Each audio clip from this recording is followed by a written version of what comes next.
Драчки!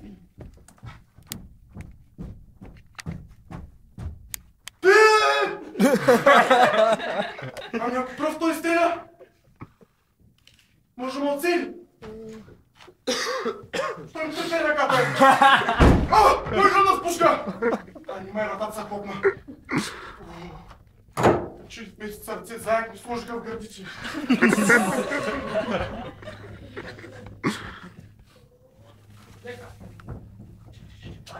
Пали бе, то, ги бе, дръж бе! Дръж го сте малко бе! Гледай го! Сте!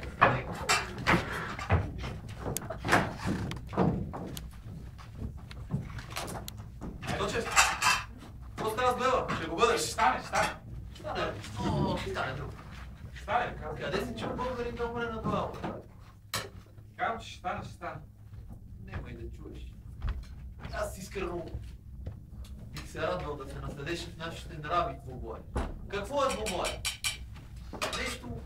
Нещо глупаво, като толкова глупости, дето взимаме отвънка, но поне основата му има доблест, рицарско чувство. Чакай на мен първо. Да знае българина, че когато някой нарече някому подлец, ще бъдат куршуми. Ама у нас дуели не става. Абе, това ще стане, казвам ти. Точев, искаш ли баба? Хубаво, да какво? Ако спечелиш, ще си обръсна мустаците. Ако загубиш, какво ще дадеш? Аз мустаци нямам. Нямаш. Искам 3. 5 бутилки шампанско. Много приличен бас.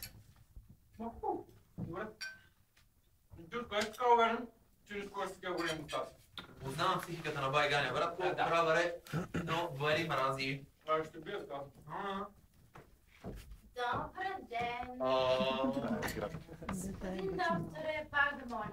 Дайте ми някой рецепт. Маля рецепт. Не обещахте. Да надебелеете, ма вие така сте си хубави госпожици. Аз нали ви казах по-редовен живот. По-раничко си лягайте и самичка. И не прекалявайте с нищо. Самичка. И особено Особено се влюбвате в това. и се не влюбвам. Шушкаров? Да? Той е влюбен. Иначе, знаете ли, че Шушкаров днес има дуел? Знам. По който се няма да го убият.